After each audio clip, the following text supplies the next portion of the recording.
The crystal clink of champagne glasses still echoes in my mind. It wasn't the sound of celebration, it was the sound of betrayal. Diana, my father's wife, raised her third toast of the night, her glittering dress catching every flicker of the ballroom lights. "To my darling husband's retirement," she crooned, her voice dripping with practiced charm, "and to selling this tired old company for something more exciting." I saw the way my father's expression faltered. He tried to mask it with a polite smile, but I caught the hint of sadness. Chin Manufacturing wasn't just a company to him, it was his life's work. He built it from nothing over 30 years.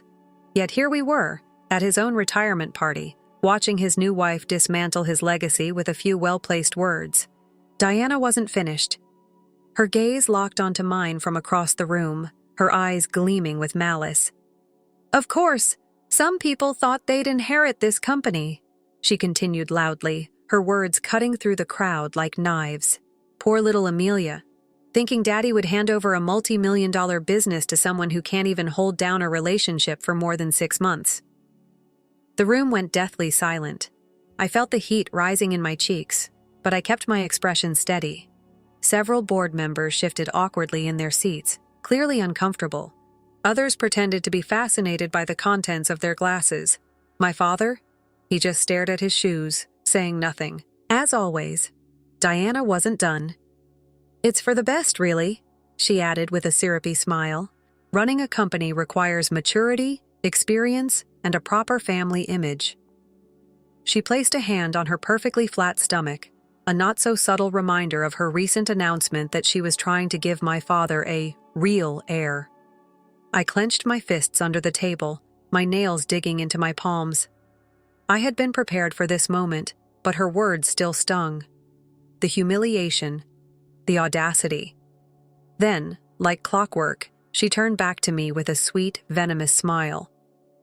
"Would you like to say something, Amelia?" Diana asked, her voice laced with fake kindness. "Perhaps congratulate your father on his retirement and his wise decision about the company's future?" I stood slowly, smoothing the front of my black blazer. At 28, I knew I was young to be the chief financial officer of a company like Chin Manufacturing, but I had earned my place. Every step up the ladder was a result of hard work, not that Diana would ever acknowledge that. I took a deep breath. "Actually, I do have something to say," I replied, my voice steady and calm. Diana's smirk widened. She was expecting tears, maybe a public meltdown. What she wasn't expecting was the envelope I pulled from my briefcase. 6 months ago, I began, addressing the room. Chin Manufacturing underwent a quiet restructuring. The board approved it unanimously. A few board members nodded in subtle acknowledgement. My father, I continued, transferred majority ownership to a new holding company. Diana's confident expression faltered for the first time. My father looked up, confusion flickering across his face. "The holding company is called MLE Enterprises," I said, locking eyes with Diana. "MLE, as in Margaret Louise Emerson, my mother's name." Diana's hand trembled, the champagne glass slipping slightly from her grasp. "What are you talking about?" she demanded, her voice sharp with panic. I laid out the documents on the table, one by one, savoring the moment. "These papers show that I own 67% of Chin Manufacturing through MLE Enterprises," I stated. "My father retains 30%. The remaining 3% is distributed among key employees." The room erupted into chaos. Voices rose, shocked murmurs buzzing like bees in a hive. Diana lunged for the papers, her manicured nails scratching at the table, desperate to make them disappear. "This is impossible!" she shrieked. "James, tell her this is impossible." But my father, my stoic, reserved father, was smiling for the first time in years. "It's all legal, Diana," he said quietly. "Amelia earned this. She's been practically running the company for the past 2 years, while I've been distracted." He glanced at me, his eyes filled with an emotion I hadn't seen since my mother passed away: pride. Diana's face turned an alarming shade of red. "But we had plans. The house in the Hamptons, the yacht club membership." "About that," I said, pulling out another document. As majority owner, I've reviewed all company expenses, including the rather generous consulting fees being paid to your brother's fake marketing firm. And the business trips you and my father took, that just happened to end at luxury spas. Diana went pale. You wouldn't dare, she whispered. I already have, I said, my voice as cold as steel. The board has approved a full audit, and the police are very interested in some of the more creative accounting you and your brother arranged. Diana spun toward my father, her desperation palpable. James, are you going to let her do this to me? Your wife? My father straightened his shoulders, looking stronger than I'd seen him in years. My late wife, Margaret, helped me build this company, he said firmly. She made me promise it would go to our daughter when the time was right. He glanced at me with a sad smile. Amelia has more than proven herself capable. And you, Diana. You've proven yourself too, just not in the way you intended. Diana's carefully constructed world was crumbling.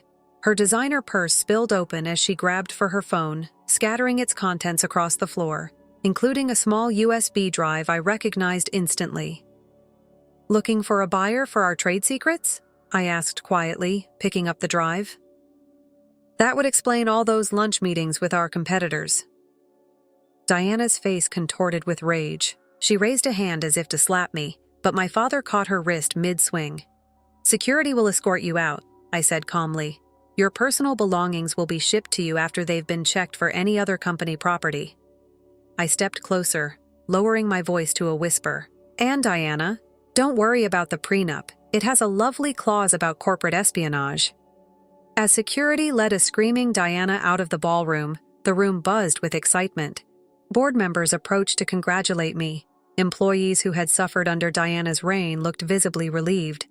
But it was my father's hug that meant the most. He pulled me into a tight embrace, whispering in my ear, I'm so sorry, Amelia. Your mother would be so proud of you. I know, Dad, I replied softly. I know. The morning after the retirement party, I arrived at Chen Manufacturing before the sun had even risen. I hadn't slept. Not really. The adrenaline was still coursing through me from last night's showdown. As I pulled into the parking lot, my mind replayed Diana's meltdown on a loop. Her shrieks, the way her mask slipped when she realized she'd lost everything. It should have felt like a victory, but something inside me wasn't ready to celebrate just yet. There was a storm coming. I could feel it. Inside, the building was quiet, except for the hum of fluorescent lights. I wasn't surprised to find my dad already in his office, packing up personal items. Couldn't sleep either? I asked, leaning against the doorframe. He glanced up, holding a framed photo of him and my mom at the company's grand opening. His face softened. Thinking about your mother, he said quietly. She always said you had her instincts, business sense, resilience, and a bit of her stubborn streak. I smiled at that. Mom always believed in me, even when I doubted myself. She told me once, watch out for that girl. She's going to outshine us both someday, Dad added, his voice thick with emotion. Before I could respond, my phone buzzed on the desk. Marcus, our head of IT security, was calling. The guy never called unless it was serious. Miss Chen, he started, his voice clipped and professional. We've got a situation. My stomach tightened. What kind of situation? There have been multiple attempts to access our servers from unauthorized locations, and... He hesitated for a moment. You need to see this for yourself. Minutes later, I was in the IT department, staring at my screen in disbelief. Someone leaked confidential emails, Marcus explained grimly, to our biggest competitors. My heart sank. What kind of emails? Marcus clicked through the files. Carefully selected ones, designed to make it look like Chen Manufacturing was engaging in corporate espionage. The emails paint you as the villain, Amelia. I stared at the screen, the reality sinking in. Diana. This had her fingerprints all over it. She's trying to trigger an industry investigation. I muttered under my breath. Marcus nodded. And that's not all. He pulled up another file. She also leaked documents suggesting your takeover was illegal. Right on cue, my phone exploded with notifications. Headlines, news articles, tweets. Tech heiress or hostile takeover scandal? Family drama threatens industry giant. The damage was spreading fast. Dad appeared behind me, his face pale as he scanned the headlines. Amelia, I'm so sorry. If I hadn't brought Diana into our lives, no, Dad. I cut him off, my voice firm. This isn't your fault, but I know exactly whose fault it is. I pressed the intercom button. Janet, call an emergency board meeting and get me Victoria Chen on the line. Dad blinked in surprise. Victoria? Your cousin? The federal prosecutor? I nodded, my jaw tightening. Diana wanted to play dirty. Fine.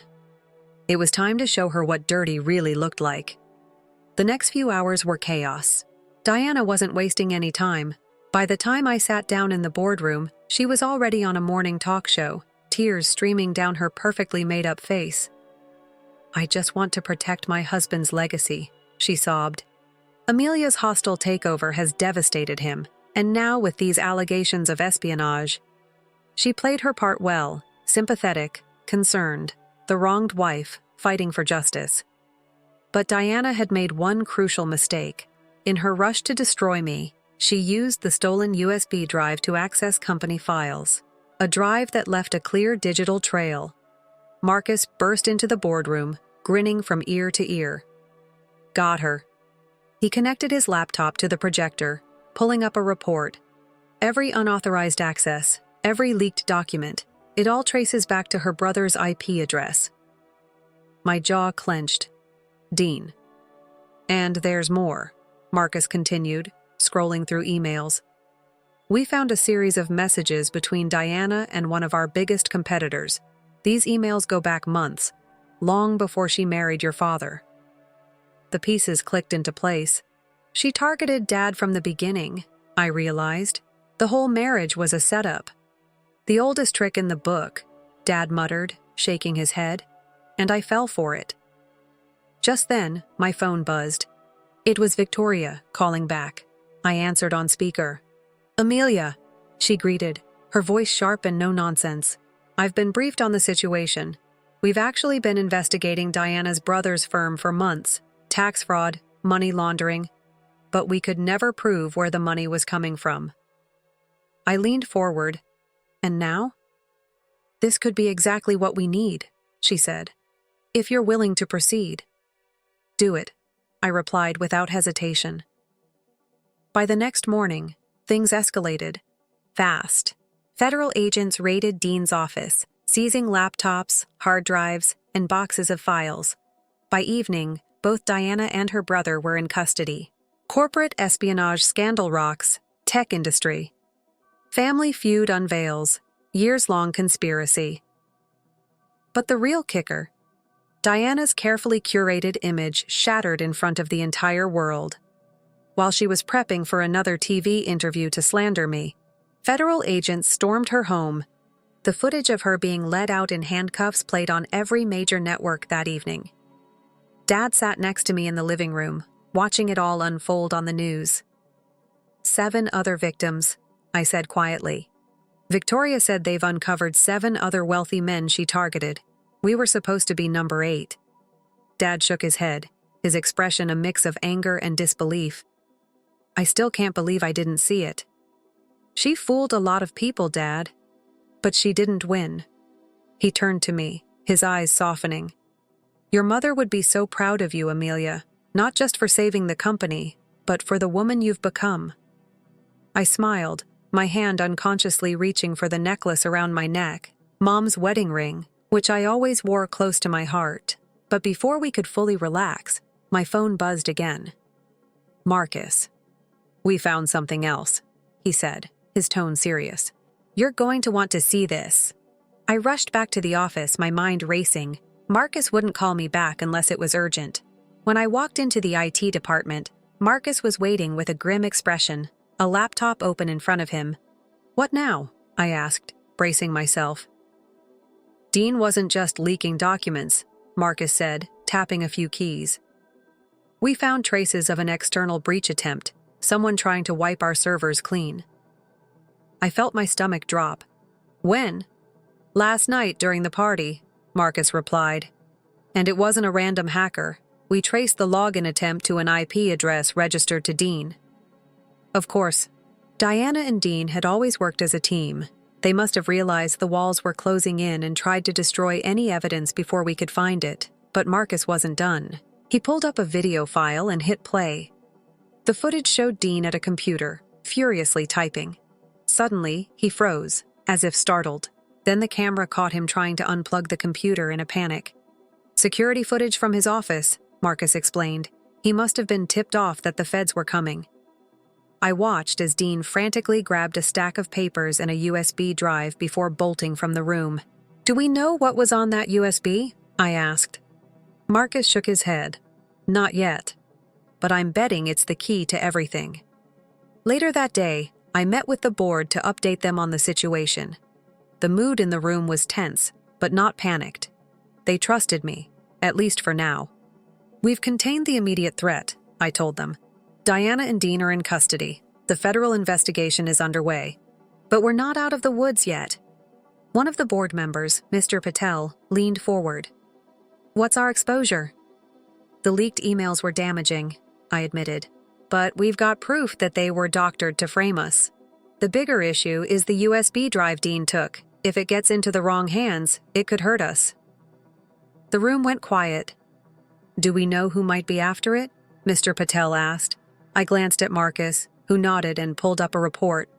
We've intercepted chatter from a few of our competitors, Marcus said. One name keeps coming up, Victor Hastings. A collective groan went around the room. Victor Hastings, CEO of Hastings Innovations, ruthless, cutthroat, and the reason our company had been targeted in the first place. I sat back in my chair, the pieces clicking into place. This wasn't just about revenge, I realized. It was about taking us down from the inside. By the time I got home that evening, exhaustion was starting to catch up with me. I kicked off my heels and sank onto the couch, rubbing my temples. Before I could even think about relaxing, my phone buzzed. It was Victoria. We've got a problem, she said without preamble. Of course we do, I muttered, pinching the bridge of my nose. What now? Dean cut a deal, she explained.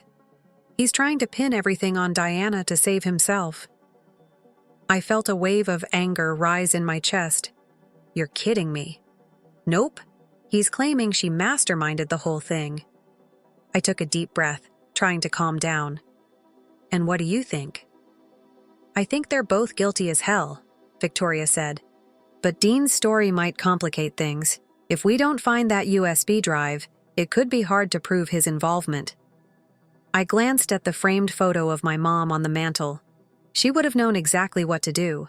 She always had a way of seeing the big picture, of finding the solution no one else could see.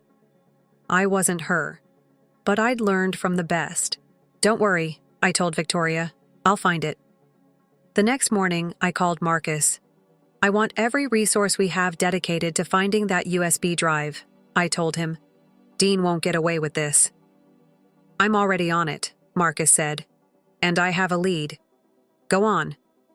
Dean's wife, Marissa, visited him in jail yesterday, Marcus said. We've got surveillance footage from the visitors area. He pulled up the footage and hit play. Marissa sat across from Dean, her arms crossed, her expression icy.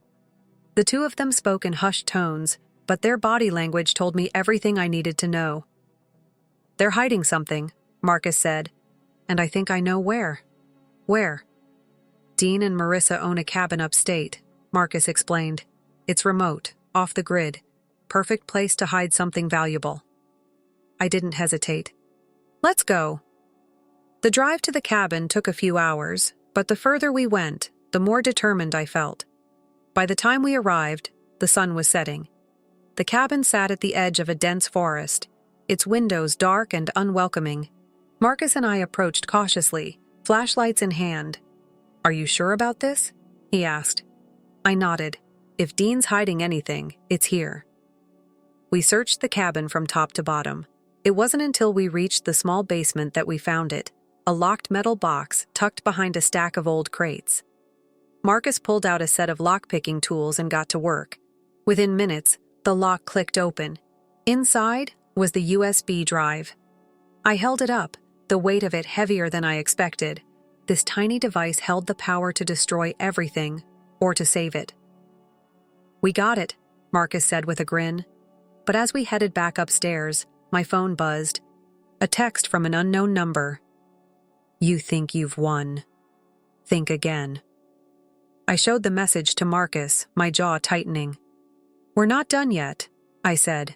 Holding that USB drive in my hand should have felt like a win. We'd finally found the missing piece, proof of Dean and Diana's schemes. But that text? It sent a chill down my spine. "You think you've won? Think again." I handed the USB drive to Marcus, my mind already racing. "Get this back to HQ, make copies, secure it." Marcus nodded, slipping the drive into his jacket. "What about you?" "I'm staying here for a bit," I said, glancing around the cabin. Something felt off. Dean wouldn't have made this so easy. There had to be more. Marcus hesitated. "You sure?" "Yeah," I said with a tight smile. "I'll be fine. Go." He gave me one last concerned look before heading out, and as soon as his car disappeared down the dirt road, I went back inside the cabin. The place was eerily quiet, the kind of quiet that makes you hyper-aware of every creak and groan. I ran my fingers along the dusty shelves, scanning for anything that seemed out of place. In the corner, an old bookshelf caught my attention. One of the books, a thick leather-bound journal, was worn in a way that didn't match the rest. I pulled it out and flipped through the pages. My heart stopped. The journal was filled with notes, names, dates, deals, all handwritten in Dean's messy scrawl. This wasn't just a log of their schemes. It was a playbook. By the time I got back to my car, it was almost midnight. I sat in the driver's seat, the journal resting on the passenger side, and let out a long breath. It was all there, proof that Diana and Dean had been planning this for years. They hadn't just targeted my father. They'd been scamming wealthy business owners across multiple industries. I was about to start the car when my phone buzzed again. Another text from the unknown number. "Nice find. Too bad it won't matter." I clenched my teeth. Whoever this was, they were watching me. I glanced around the dark woods, my pulse quickening. "Come on, show yourself," I muttered under my breath. But the woods stayed silent. Back at the office the next morning, Marcus was waiting for me with a fresh coffee in hand and a tense expression. "Tell me you've got good news," I said, taking the coffee gratefully. Marcus grimaced. "Depends on your definition of good." He gestured toward the screen. "We've decrypted some of the files from the USB drive." "It's bad, Amelia." "How bad?" Marcus pulled up a series of documents. "They've been selling proprietary tech designs to Hastings Innovations for months. Hastings has already filed patents on a few of our products." I sank into the chair, rubbing my temples. "So Victor Hastings has our tech, and he's trying to lock us out of our own industry." Marcus nodded. "And if we don't act fast, he'll win." Later that afternoon, I sat down with my father in his office. The room felt smaller somehow, like the weight of everything was pressing in on us. "We've got a problem," I said bluntly, handing him the journal. Dad flipped through the pages, his face growing more serious with each passing minute. "How deep does this go?" "Deeper than we thought," I said. "Diana and Dean weren't just after our company. They've been running this scam for years. And Victor Hastings is right in the middle of it." Dad set the journal down, his hand shaking slightly. "I can't believe I let this happen." "Dad, this isn't on you," I said firmly. "They played a long game, but we've got what we need to take them down." He looked up at me, his eyes filled with a mix of pride and guilt. "And what's your next move, CEO?" I smiled, despite the tension. "We fight back." The following morning, we went public. We released a statement addressing the leaked emails and the espionage accusations, making it clear that Diana and Dean were behind the scheme. We handed over evidence to the authorities and let the press know that Chen Manufacturing wasn't going down without a fight. The headlines hit fast. "Tech Era Strikes Back, the real story behind the Chen scandal." corporate conspiracy exposed, Hastings innovations under investigation. But even as the narrative shifted in our favor, I knew this wasn't over. Victor Hastings wasn't the type to back down. Sure enough, a few hours later, my phone rang. Unknown number. I answered. "This is Amelia." A familiar voice chuckled on the other end. "You've made quite the mess, haven't you?" "Victor," I said coldly. "I was wondering when you'd call." He laughed, a low, calculated sound. "You've always been sharp, I'll give you that." "What do you want?" "Let's skip the theatrics," he said. "You know how this game works. You've got dirt on me. I've got leverage on you. Let's make a deal." I leaned back in my chair, considering my options. "I'm not interested in deals." "You will be," Victor said, "because if you don't play ball, I'll bury you and your father. This isn't a game you can win, Amelia." I smiled, even though he couldn't see it. "Funny, I was about to say the same thing to you." There was a pause on the line. "Bold move, kid, but bold doesn't always mean smart." "I've learned from the best," I said, my voice steady. "And you're about to see exactly what that means." Victor chuckled again. "We'll see. Good luck, Amelia." The call ended, but I wasn't worried. Victor Hastings thought he was playing chess, but I'd been playing my own game all along, and I was about to make my next move. Victor Hastings thought he had me cornered, but he underestimated one crucial thing. I wasn't afraid to burn the whole damn board if that's what it took to win. I stared at my reflection in the office window, the city skyline stretching endlessly before me. My mother's ring hung on a chain around my neck, a constant reminder of everything she'd built, and everything I was about to protect. I turned to Marcus, who was already working at his laptop. "How fast can we move on this?" "We've got enough to go public with the Hastings connection," he said without looking up. "But it'll be a war. He won't go quietly." I nodded. "I'm counting on it." The next morning, I stood in front of a press conference, cameras flashing from every angle. "This isn't just about Chen Manufacturing," I began, my voice steady. "This is about protecting innovation, integrity, and the people who dedicate their lives to building something real.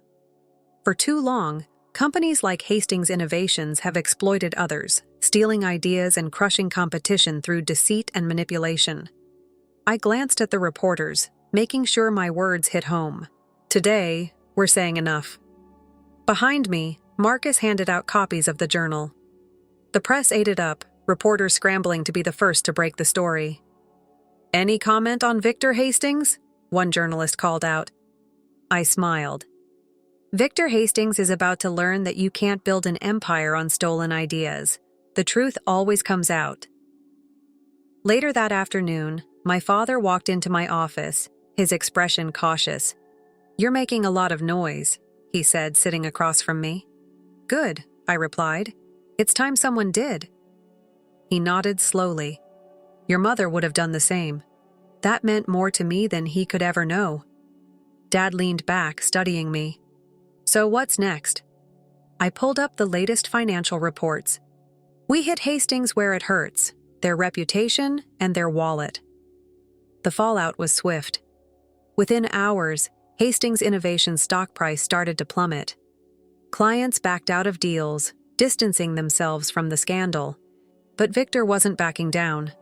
A statement from Hastings Innovations hit the news cycle. "These baseless accusations are nothing more than a desperate attempt to salvage Chen Manufacturing's tarnished reputation." I rolled my eyes as I read it. Classic move. Deny, deflect, and play the victim. But we weren't done yet. "Marcus," I called. "How's the audit coming?" Marcus appeared at my door, a satisfied grin on his face. "Better than expected. We've found more offshore accounts linked to Diana and Dean, and guess who else is tied to them?" "Victor." Marcus nodded. "They've been funneling money through the same shell companies. We've got a paper trail connecting him directly to the fraud." It was the smoking gun we needed. The next time Victor called me, I answered without hesitation. "Amelia," he greeted, his tone smooth, but with a hint of tension. "I see you've been busy."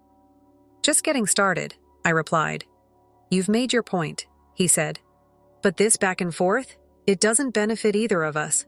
Let's be smart about this. We can work something out. I leaned back in my chair, my smile cold. You don't get it, do you? This isn't about deals. This is about accountability. Victor chuckled, but it sounded forced. Everyone has a price, Amelia. Maybe, I said, but mine's not for sale. There was a long pause before he spoke again, his tone shifting to something darker. Careful, kid, you're making powerful enemies. I've faced worse. We'll see, Victor said before hanging up. I stared at the phone for a moment, then glanced at Marcus. Make sure we've got everything locked down. Victor's going to make his next move soon. Sure enough, the next morning brought another twist. Miss Chen, Marcus said, bursting into my office, breathless. We've got a breach. I shot to my feet. What kind of breach? Someone's trying to access our patents. They're making it look like an internal leak. Of course they were. Victor was trying to flip the narrative, pinning the blame back on us. I grabbed my phone. Call Victoria. We're going on the offensive.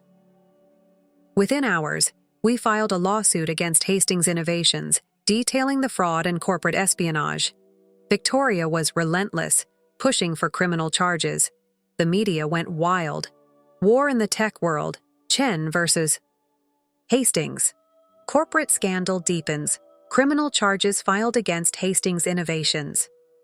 Victor tried to spin it, but the evidence was overwhelming. His empire was crumbling. The final blow came when the FBI raided Hastings Innovations, seizing documents that confirmed everything. I watched the news coverage with my father by my side. It's over, Dad said quietly. I shook my head. Not yet. The next morning, I walked into the courthouse, my heels clicking confidently on the marble floor.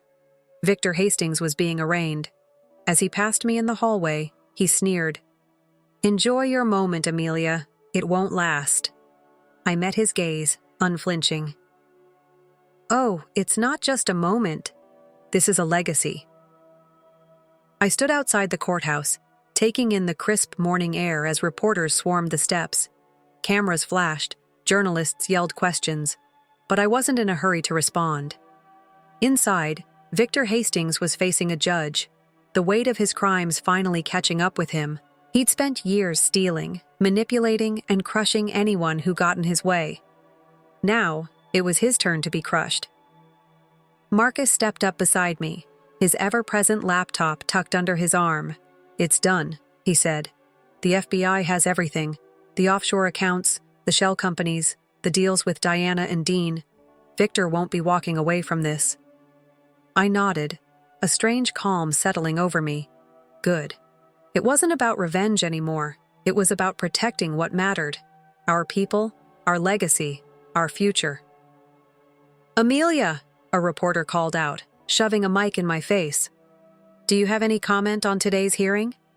I met her gaze, steady and composed. Only that justice is finally being served. A few weeks later, I stood in my office at Chen Manufacturing, staring out at the city below. It was a familiar view, but something felt different now. The storm had passed. The company was stronger than ever. Our stock price had rebounded. Clients had renewed their trust in us, and the board was fully behind me. The headlines had shifted from scandal to praise. Amelia Chen, the CEO who took down a titan. From heiress to powerhouse, how Chen Manufacturing rose from the ashes. But it wasn't the headlines that mattered. It was the people. When I walked through the building now, I saw pride in the faces of our employees, relief, security. They knew we'd weathered the storm, and we weren't going anywhere. There was a knock at my door, and Dad walked in, carrying 2 cups of coffee. Thought you could use a break? He said, handing me one.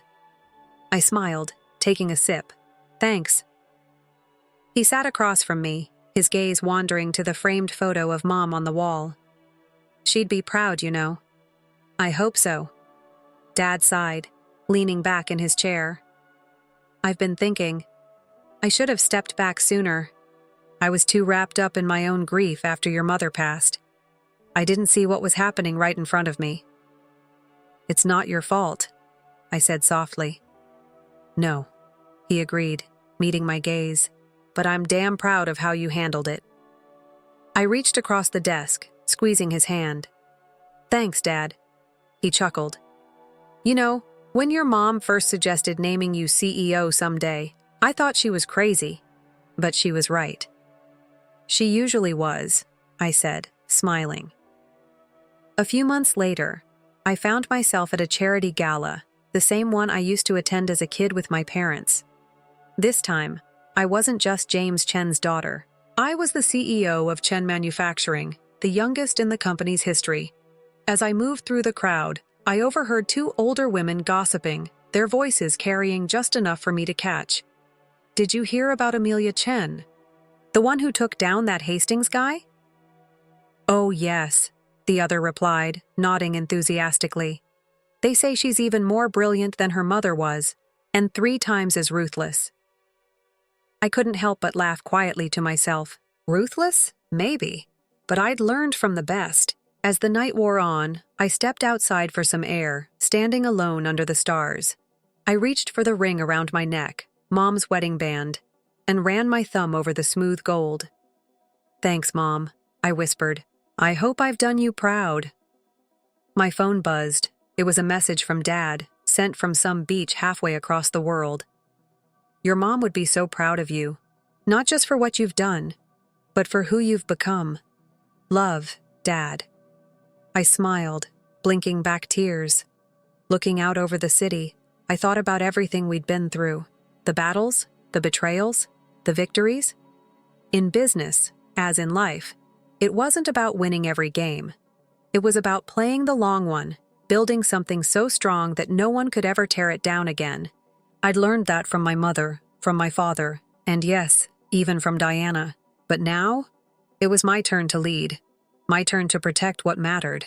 With one last glance at the city skyline, I straightened my shoulders, ready for whatever came next. Because I knew one thing for sure. The best revenge isn't just surviving, it's thriving. Story 2. As Sarah Martinez entered the Grand Plaza Hotel, she brushed down her plain blue dress. Her heart was pounding eagerly. She couldn't help but grin despite everything, especially because today was her daughter Emma's wedding. The foyer was the perfect setting, glistening with crystal and marble. Mom would be chosen by her prospective son-in-law's family.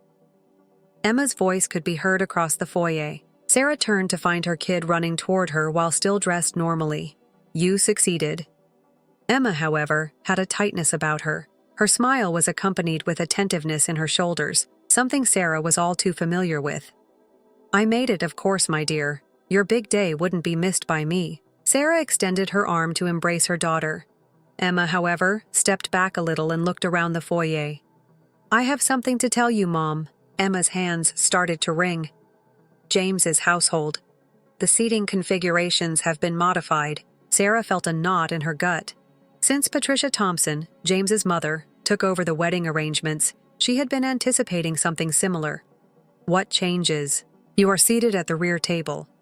Emma spoke hastily, her words stumbling out close to the kitchen door. Patricia claims that the photographer's setup is to blame. But before Sarah could answer, she walked away, reluctant to look her mother in the eyes. Their chat was interrupted by an acerbic voice. What are you doing down here, Emma? You must be in the bridal suite right now. With her high-end shoes clicking on the marble floor, Patricia Thompson walked confidently across the lobby.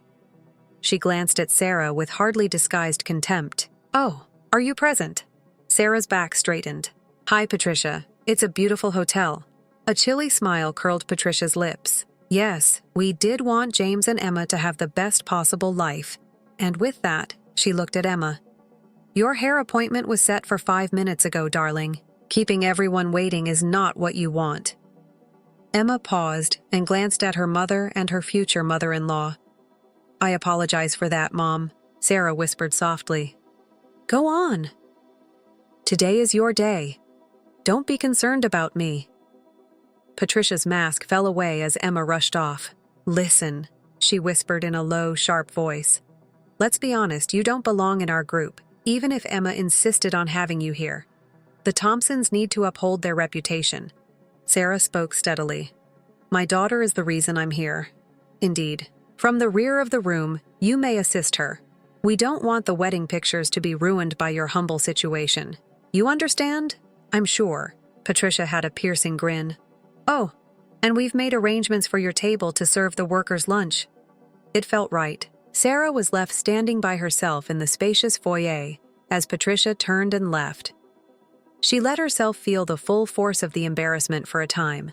She reflected on the additional hours she worked as a nurse at the hospital to support Emma's schooling. Regarding the evenings she had devoted to assisting Emma in preparing for her entrance examinations to medical school. When she was accepted, she was ecstatic. Her daughter was now getting married into the Thompson family, who run the state's biggest hospital network. All of a sudden, Sarah's decades of labor were in vain. The wedding was scheduled to happen in a few hours, so she made her way to the ballroom. It was a beautiful room. The light fell on crystal chandeliers. A string quartet was setting up in the corner, and each table was decked out with fresh flowers. However, she noticed that her table was partially obscured by a large pillar near the swinging kitchen doors as she moved toward the back of the room. A young woman dressed as a hotel employee, Mrs. Martin, came up to her. From Event Services, I'm Jenny. You'll be seated here, we were assured. Seeing pity in Jenny's eyes, Sarah nodded. Yes, exactly, it is. Jenny looked around as she dropped her voice. While the staff is here, I wanted to let you know, everyone is aware of who you are.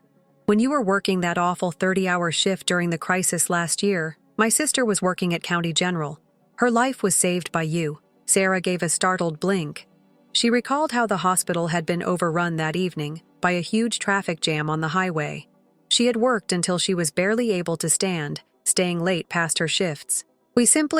Jenny went on, we believe that the way they are treating you is incorrect. We also wanted you to know that you should ask for help if you need it. You have the support of the entire staff. Sarah stood there for a moment, taking in what Jenny had said. Then she had a memory, something that might make all the difference. Reaching into her purse, she took her phone out. With a slight smile on her lips, she said, Actually, there is something you could help me with. But first I need to make a call. As she dialed a familiar number, Sarah watched the Thompson family sweeping through the ballroom, directing staff and making demands. Patricia was at the center of it all, gesturing dramatically about some perceived flaw in the table settings. Hello, Marcus, it's Sarah Martinez. Remember that favor you want me? I think it's time to cash it in. The next 2 hours passed in a blur of activity. Sarah watched from her corner as the ballroom filled with guests all dressed in designer clothes and dripping with jewelry. She couldn't help but notice how the Thompson family greeted each arrival with elaborate embraces and air kisses, at least until they spotted her. Is that her? She overheard one woman whisper to Patricia, the mother who works as a nurse. Patricia's response was just loud enough to carry. Yes, unfortunately. But don't worry. We've managed to keep her out of sight. Can't have anything spoiling James's big day. Sarah checked her watch. Any minute now. The first sign that something was wrong came when Jenny and 3 other servers suddenly removed their uniforms, revealing street clothes underneath.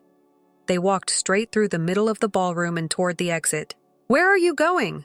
Patricia called out, her voice sharp. We haven't even served the appetizers. Jenny turned her head held high. We quit before Patricia could respond. More staff members began following suit. The bartenders packed up their tools. The valet parking personnel walked off their stations. Even the wedding coordinator closed her laptop and headed for the door. What is the meaning of this? Patricia's face had become an intriguing shade of crimson. You can't just leave. We have a contract. Actually, Andy's voice said from the doorway. They can. Marcus Chan, CEO of the hotel company, strolled into the ballroom. His arrival grabbed instant attention, and Sarah had to fight a smile as she saw Patricia's countenance transform from wrath to perplexity to desperate appeal. Mr. E. Chen, Patricia, hurry forward. There must be some error. We reserved this facility months ago, and suddenly your crew is following my exact commands. Marcus finished for her. He turned to address the crowded gathering. Ladies and gentlemen, sorry, but the Grand Plaza will not be able to hold this function today.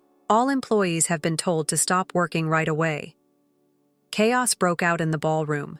The guests start muttering. James's father was yelling about Emma and attorneys.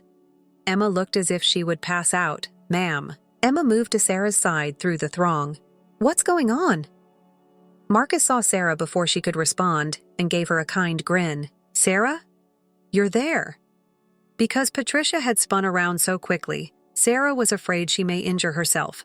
"You two are acquainted. Know one another?" Marcus chuckled. "My daughter's life has been saved by Sarah Martin. Discovered an uncommon ailment last year that had gone unnoticed by other medical professionals. Remained with her all night, keeping a close eye on her." He looked at Sarah. "Back then I told you. Do you need anything?" "At any moment. I meant it." For the visitors, everything were beginning to come together. Sarah could see Patricia's face light up with terror as she recognized her error. But not just that. Marcus's words carried on into the now quiet chamber. "Sarah Martin is a member of our hospital group's charity foundation's board of directors. She has played a key role in allocating millions of dollars to impoverished areas." He shook his head when she called to complain about the treatment she was receiving at her own daughter's wedding. "Let's simply say that the Grand Plaza isn't associated with such conduct." Emma's eyes were watering as she gazed at her mother. "I didn't know, Mom. Why did you never speak up?" Sarah gave her daughter's hand a squeeze. "Because, dear, I wanted you to go your own path. I never wanted your decisions to be influenced by my connections." She stopped and surveyed the space.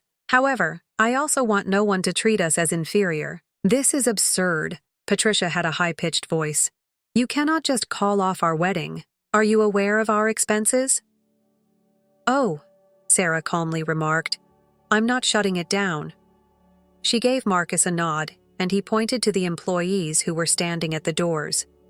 New kings of waiters entered the ballroom, and they started wheeling in new serving carts. "I'm taking over." Patricia opened and shut her mouth. Sarah went ahead without making any noise. If Emma and James still want to be married, they will. But with new seating layouts and new administration. At last, James, who had been silently watching everything happen, came forward. "I'm really sorry, Mrs. Martinez. I was unaware that my parents were mistreating you. I'm sorry I didn't defend you and your mother sooner," he said, turning to Emma. With tears running down her cheeks, Emma glanced between her mother and her fiancé. "I'm sorry to Mom. I ought to have spoken out." "There would be no more excuses," Sarah asserted firmly. "You still have today. Together, let's make it a success." She looked around at the visitors. Everyone is invited to remain and celebrate Emma and James's wedding, provided they are aware that everyone is on an equal footing in this space. Everyone is related. What ensued was an amazing metamorphosis. The other guests started to unwind after being released from the environment of pretense and judgment, but the Thompson family, completely humbled, withdrew to secluded corners. And Emma. As the ceremony started, Emma was beaming with joy as she gazed at her mother. More sincere than it would have been, but a little late. Sarah settled on the first row. She glanced at Jenny, who had changed back into her uniform with the other workers, and left. Sarah grinned as she considered how different today had been from her expectations. Getting even wasn't always the finest form of retaliation. It was about taking a position and proving your value. However, everyone was still in for one more surprise. Sarah was quietly pleased as she saw the changed atmosphere as the event got underway. The visitors were treated to a background performance by the string quartet. In the aftermath of the afternoon's discoveries, Miguel Freely, the previous social hierarchies forgotten. Patricia Thompson was completely deflated as she sat at the table she had given to Sarah, which was close to the kitchen doors. Richard, her husband, was constantly looking at his phone, perhaps attempting to gauge the social harm caused by the day's events. It nearly made Sarah feel terrible for them. Nearly.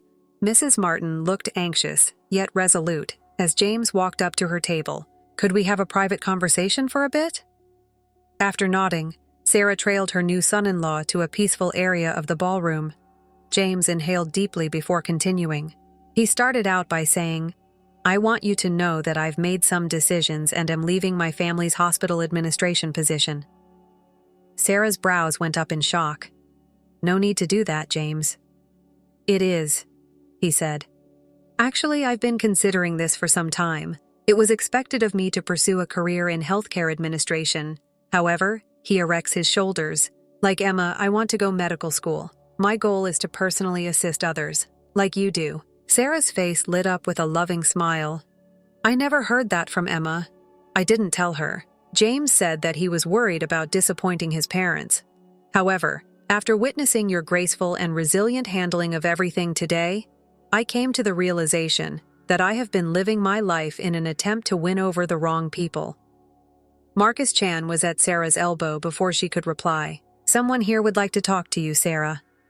He pointed to the door of the ballroom, where a refined older woman was waiting. When Sarah recognized Dr. Catherine Reynolds, the state's current health commissioner, her heart skipped a beat. Reynolds greeted her party and remarked, "Sarah Martin is doctor. Even though I'm fashionably late, I'm so happy I could make it." As they hurried past Commissioner Reynolds, Patricia and Richard Thompson, who had been observing from their table, nearly fell over themselves. Patricia exclaimed, "What a surprise honor!" "Patricia, save it." Coolly, the commissioner interrupted her. "I've come to talk to Sarah." She smiled and turned back to Sarah. "Next week is the board meeting, and I wanted to talk about this face-to-face. After reviewing your proposal, we are doing more than simply approving the new community health initiative. The funding is being doubled. The timing of the Thompsons' jazz drop was flawless. But more than that, said Dr. Reynolds, next year I will be retiring, and the governor has been soliciting suggestions for my successor. She looked at Sarah thoughtfully. If you're interested, I'd like to put your name forward. Everyone was straining to hear the conversation as the ballroom fell silent once more. Emma's hand slipped into Sarah's. Not even her daughter's approach had caught her attention. I whispered to Mom, "You never mentioned any of this to me." Sarah gave her daughter's hand a squeeze. Our work should, in my opinion, speak for itself. I was simply working extra shifts all those nights. In addition, I was establishing connections, developing initiatives, and figuring out how to assist more people. I never required the praise. All I wanted to do was change things. And that's precisely why you're ideal for the job, Dr. Reynolds stated firmly. Patricia Thompson appeared on the verge of passing out. However, she's only a nurse, though. Only a nurse. Dr. Reynolds' eyebrow went up.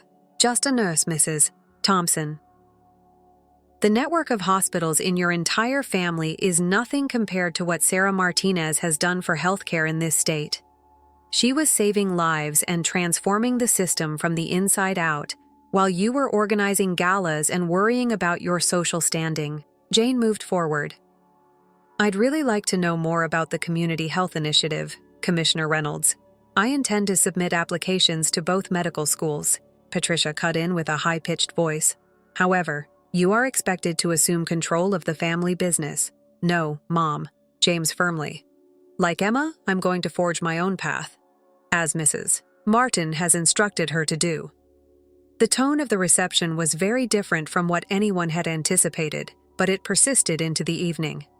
After playing all of their social cards, the Thompsons withdrew to their table. Sarah, meanwhile, was surrounded by people who wanted to talk about her work and their state's healthcare future, while she observed Emma's first dance with James. Sarah thought back on how this day had not gone as she had feared. She hadn't come to prove herself or to embarrass the Thompsons. She had just refused to let their bigotry devalue her. Jenny showed up beside her, holding a champagne glass. You are aware. The young waiter grinned as she spoke.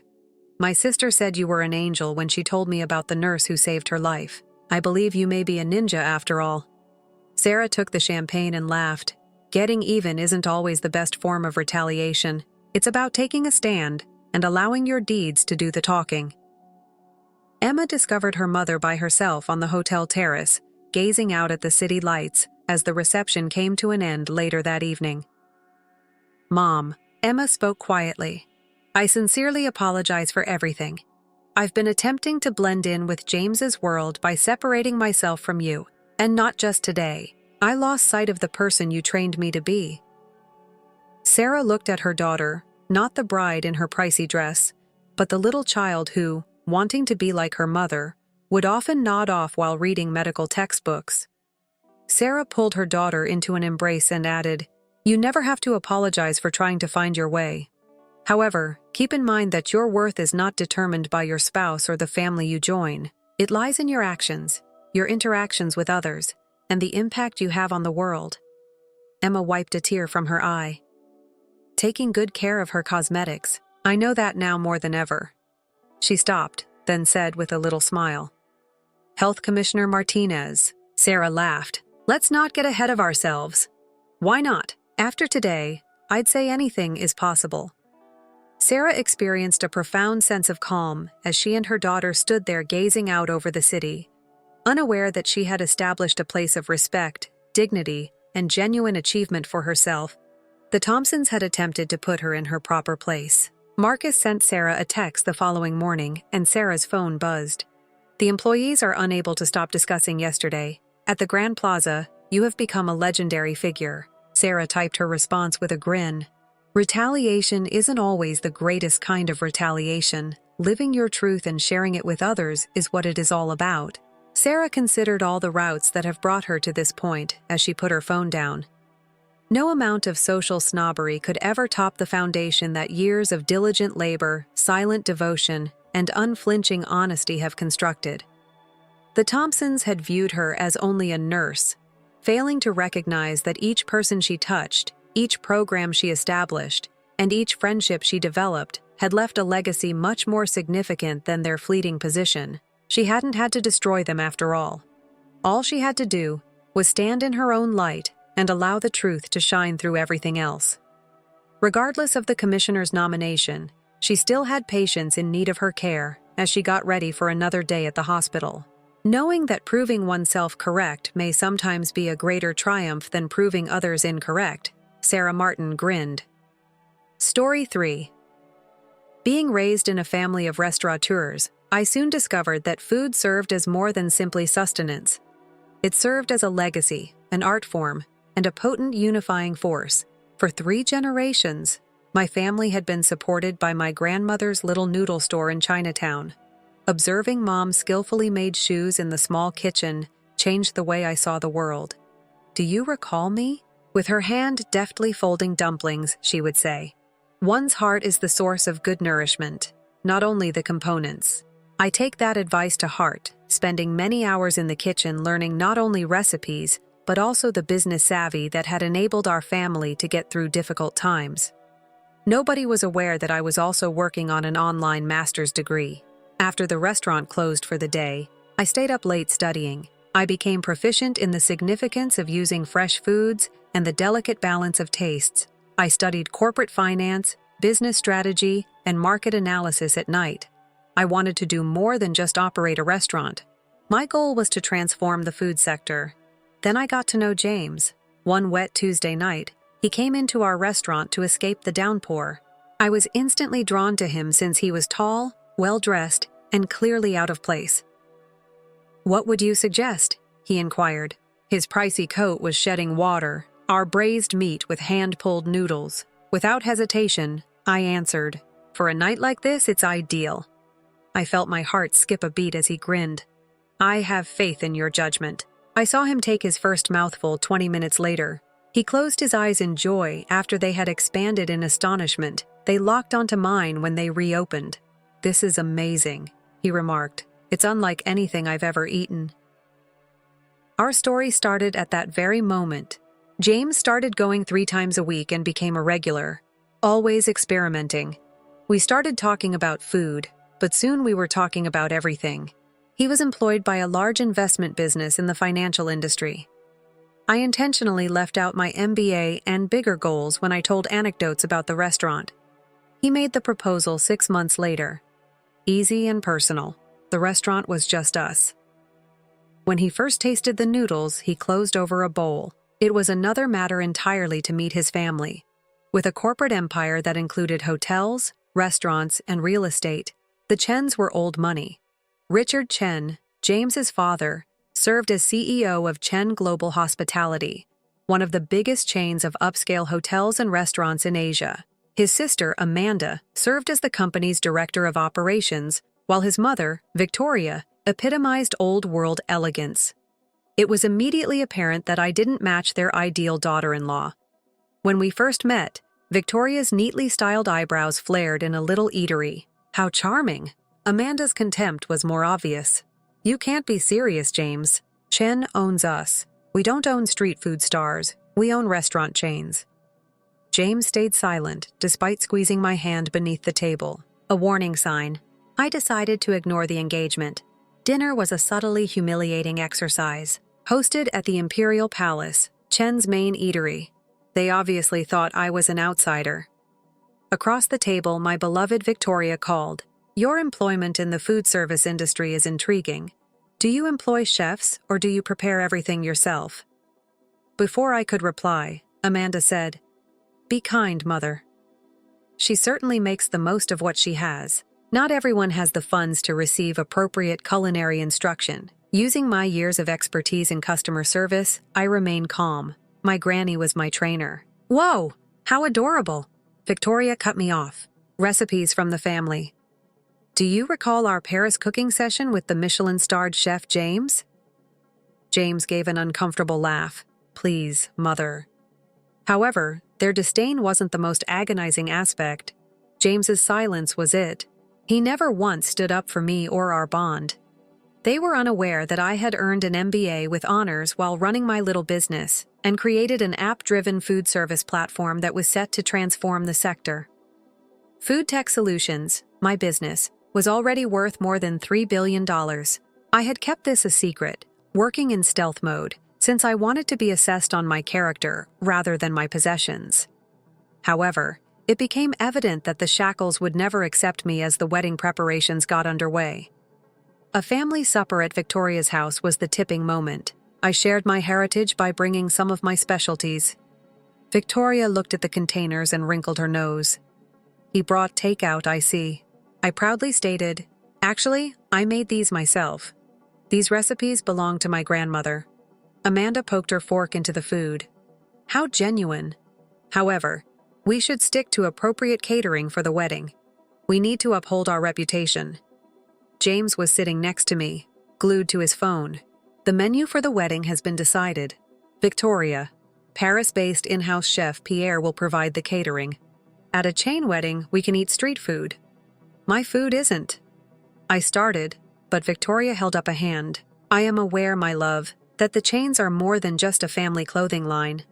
Despite its attractiveness, your modest eatery falls short of our expectations. We might assist you in finding a better job after the wedding. It buzzed on my phone. It was a warning. Leaked quarterly losses and possible fraud in the restaurant division caused Chen Global Hospitality's shares to drop 30% in after-hours trading. Victoria became pale. Amanda wrote hurriedly while Richard yelled commands via his phone. James palely turned to face me. I had to go for the workplace. Emergency in the family. Calmly, I stood. In fact, I believe I can assist. Everybody froze. Assist. Amanda scoffed. Her voice faltered. If you can't summon $500 million, your knowledge of noodles is irrelevant. I took my laptop out of my backpack. I want to show you something, actually. Victoria gave a disdainful wave. I turned my laptop around to face them and politely interrupted. My dear, this is hardly the time for Food Tech Solutions. Are you familiar with it? Amanda's face lost its hue. She had, of course. Every significant participant in the hospitality sector was aware of the mysterious digital startup that was transforming restaurant operations all around the world. Richard narrowed his eyes and lowered his phone. How about it? I said plainly, I started it 3 years ago. At the moment, it is worth $3.2 billion. Yes, Amanda, I can now generate the $500 million you require. There was a thick quiet in the room. James stared at me in shock. However, you own a little eatery. James, I run a lot of stuff. My passion is the restaurant. Where my business sense flourishes is at Food Tech Solutions. I look across at Victoria. 5-star restaurants all over the world now utilize menu optimization systems based on the street food dishes you ridiculed. Leaning forward, Richard's former contempt gave way to intense curiosity. You claim to be the CEO of Food Tech Solutions, the business that all hospitality groups are vying for. I verified that our financials were being pulled up. We intend to go public next quarter. But for now, we're in stealth mode. Everything from inventory control to predicting client preferences is transformed by our AI technology, something your business is in dire need of right now. I pointed to their bleak financial report on Amanda's laptop. Victoria put down her wine glass, her hand shaking. However, why didn't you inform us? Her voice trailed off as she asked, or would it have changed anything? Would that have made me more deserving of respect? I whispered. Better suited to be a daughter-in-law. It says volumes that you're even asking. Anger flushed Amanda's face. Do you think we'll believe you? A $1 billion IT firm was secretly developed by a restaurant owner. I showed a screen with proprietary algorithms and patents. Outdated systems and manual inventory management are the root of your issue. My technique addresses precisely these problems. Richard's instincts for business took over. We ought to talk about this in private, maybe at the Imperial for supper. No, I interrupted. Here, we'll talk about it. Where I've been denigrated by you for months, you've stated unequivocally that I am unfit for your family. At last, James said something. May.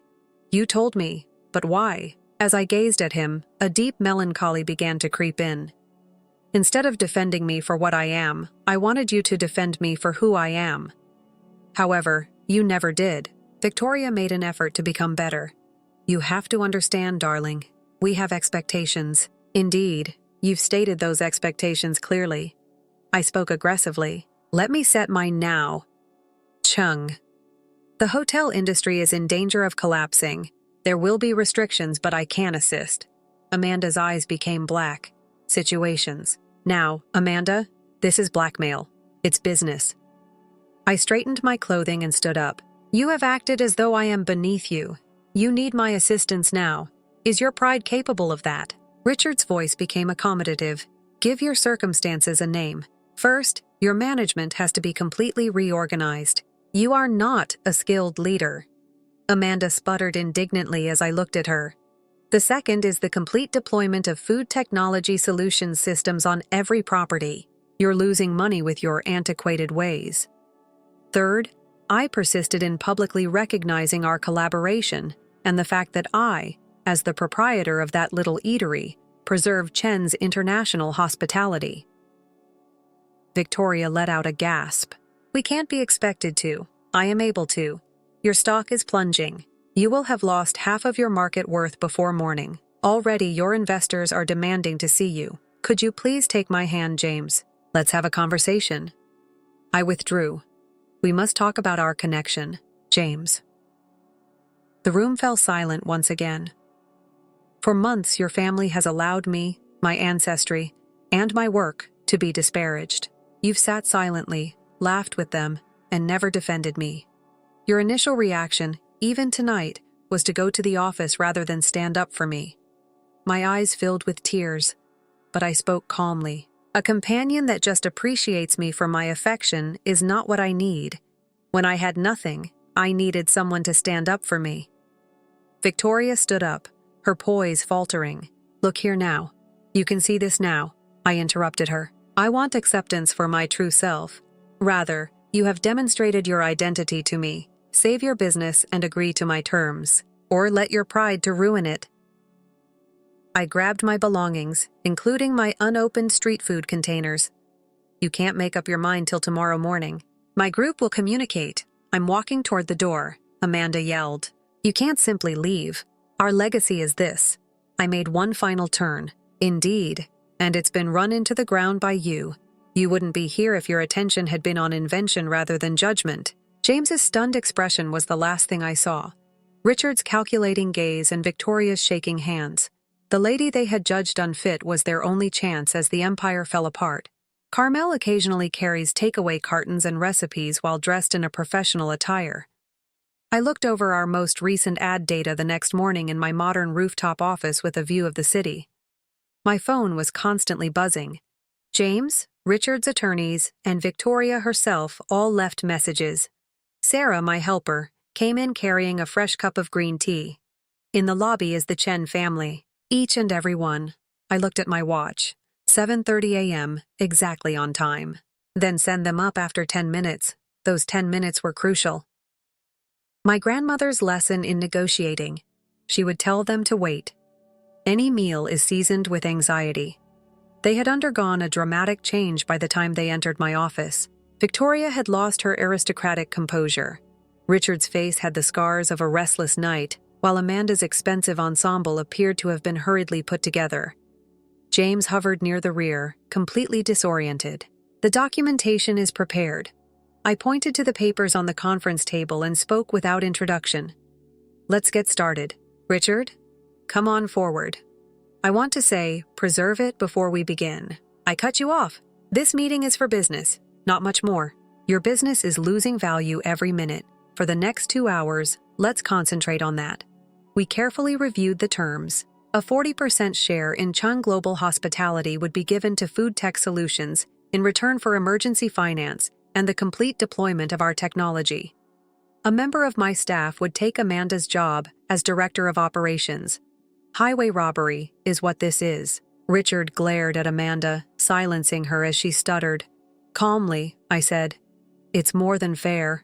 Modern technology, instant financial security, and a relationship that will increase your market worth are all yours. In exchange, I received a share of a business that really needed to modernize Asian Victoria, who had been unusually silent. Spoke at last. What about James? I slowly looked into her eyes. James is not involved in this conversation. Personal and business affairs have to be kept apart. Your family never seemed to understand. James moved ahead. Please, May, can we have a private conversation?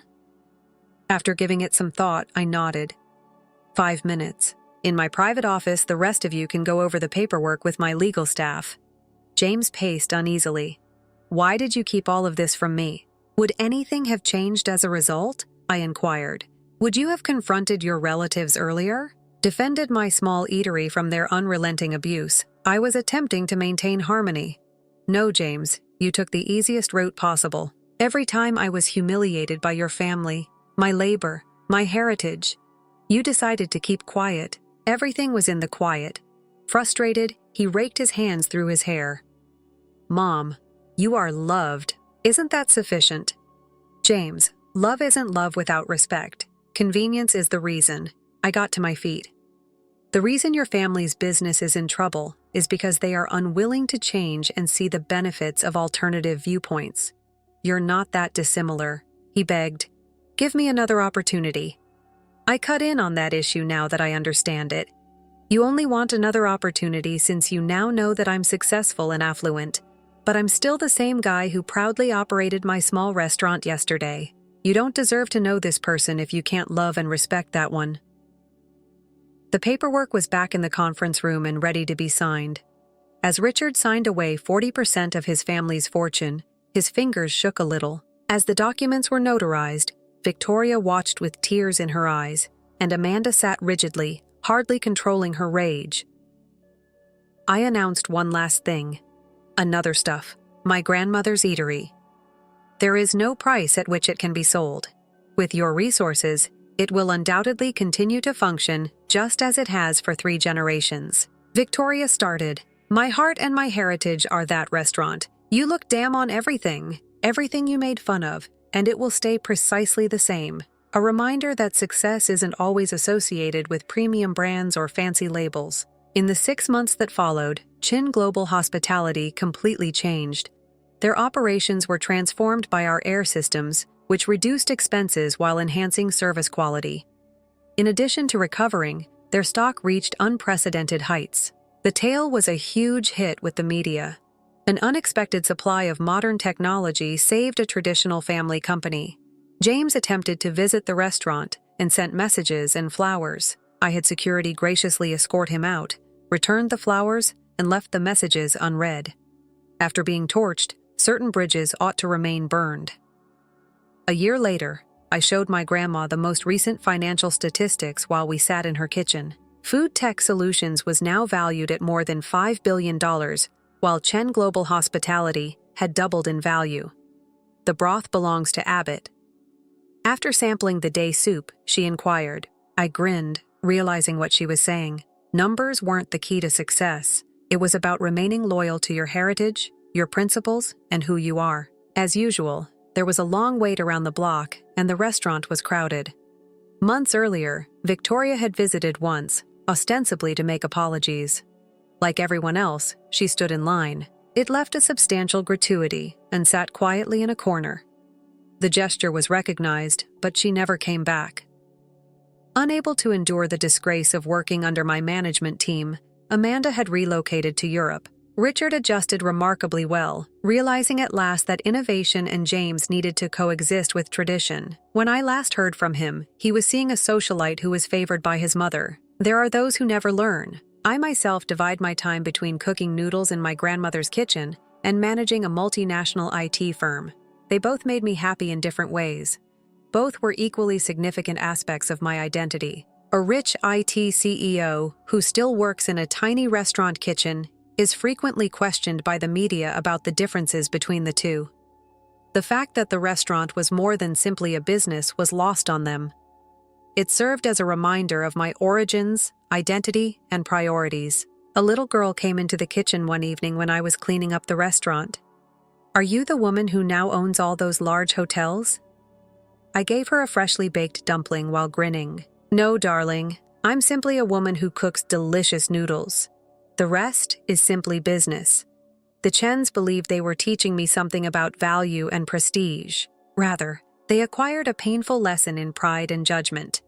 The most important things in life may occasionally be found in the most basic packages, and those who don't have to prove their strength are the most powerful. As my granny used to say, good meal is not only about the ingredients, it's about the heart. Success is no different. Integrity, not simply assets, is the source of it. The takeout cartons from that final meal at the Chen home are still with me. They serve as a reminder at my office. Never compromise your principles or allow someone to make fun of you for who you are. For people who are unable to see your value, serving a cold food isn't always the finest form of retaliation. It's serving one that's been cooked to perfection, with a dash of karmic justice, a dash of prosperity, and a dash of grace.